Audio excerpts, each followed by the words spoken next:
Hello friends, જય Shri Krishna. Sumita kitchen કોર્નરમાં તમારું સ્વાગત છે. આજે આપણે બનાવીશું દહીં ભીંડી.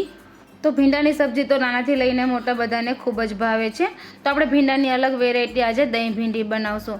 તો ચાલો બનાવીએ એકદમ સિમ્પલ મસાલા અને ઝટપટ બની જતી પણ ખાવામાં ખૂબ જ ટેસ્ટી એવી દહીં ભીંડી. જો રેસીપી સારી લાગે તો વિડીયોને લાઇક કરજો, શેર કરજો અને ચેનલને સબસ્ક્રાઈબ કરજો. દહીં ભીંડી બનાવવા માટે આપણે 250 થી 300 ગ્રામ ભીંડો લીધો છે. તેને આપણે સારી રીતે ધોઈને કોરા કપડાથી સાફ કરી લીધો છે. ત્યારબાદ તેને આપણે કટિંગ કરવાનું છે. તો વચ્ચેથી સ્લાઇટ લગાવીને તેને આપણે 4 ટુકડામાં કટ કરી લેશું. તો બધા જ ભીંડાને આપણે આ રીતે કટ કરી લેવાનો છે.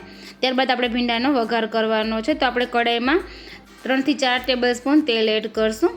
તેલ થોડું ગરમ થઈ જાય ત્યારબાદ તેમાં આપણે ઝીણું કટ કરેલું લસણ એડ કરશું. લસણ થોડું બ્રાઉન થઈ જાય ત્યાં સુધી તેને થવા દેશું. તો આ રીતે લસણ બ્રાઉન થઈ જાય ત્યારબાદ તેમાં આપણે 1/4 ટીસ્પૂન હિંગ એડ કરશું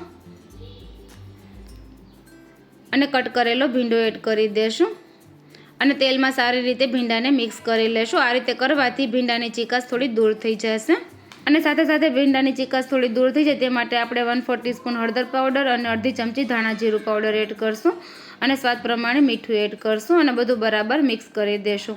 હવે ભીંડાને આપણે થોડીવાર કૂક થવા દેશું. ગેસની ફ્લેમ આપણે મીડિયમ જ રાખવાની છે. ભીંડો થોડો સોફ્ટ થાય અને થોડો કૂક થઈ જાય ત્યાં સુધીમાં આપણે એક મસાલો તૈયાર કરી લેશું. તો બાઉલમાં આપણે ફ્રેશ ખાંડેલું લસણવાળું મરચું એડ કરશું, અડધી ચમચી ધાણા જીરું પાવડર એડ કરશું, હળદર પાવડર અને સ્વાદ પ્રમાણે મીઠું આપણે આગળ જ એડ કરી દીધું છે. 2 થી 3 ચમચી મીડિયમ ખાટું દહીં એડ કરશું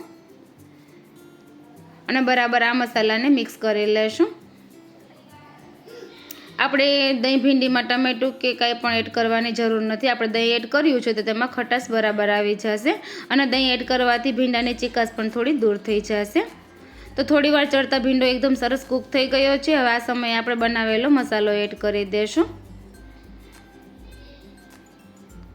અને તેને પણ આપણે સારી રીતે મિક્સ કરી લેશું. આ મસાલો ભીંડામાં એકદમ સરસ મિક્સ થઈ જાય અને તેલ છૂટું થાય ત્યાં સુધી તેને આપણે થવા દેશું.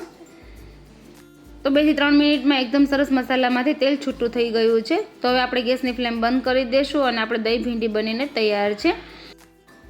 ગરમા ગરમ દહીં ભીંડીને સર્વ કરશું અને ઉપર લીલા ધાણા એડ કરશું. તો આપણે એકદમ સિમ્પલ પણ ખાવામાં ખૂબ જ ટેસ્ટી એવી દહીં ભીંડી બનીને તૈયાર છે. આ દહીં ભીંડીને તમે રોટલા સાથે એન્જોય કરી શકો છો. તો ફ્રેન્ડ્સ, તમને આ દહીં ભીંડીની રેસીપી સારી લાગી હોય તો એકવાર ચોક્કસથી ટ્રાય કરજો અને તમારા અનુભવ મને કોમેન્ટ બોક્સમાં જરૂરથી શેર કરજો.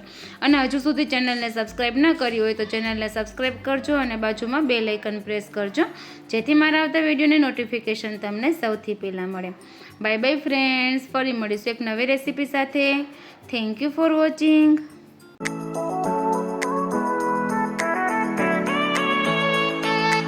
તો ફ્રેન્ડ્સ, તમને મારી રેસીપી પસંદ આવતી હોય તો ચેનલને લાઇક કરજો, શેર કરજો અને સબસ્ક્રાઈબ કરજો અને બાજુમાં બેલ આઇકનને પ્રેસ કરજો જેથી મારા આવતા વિડીયોની નોટિફિકેશન તમને સૌથી પહેલાં મળે. Bye bye friends.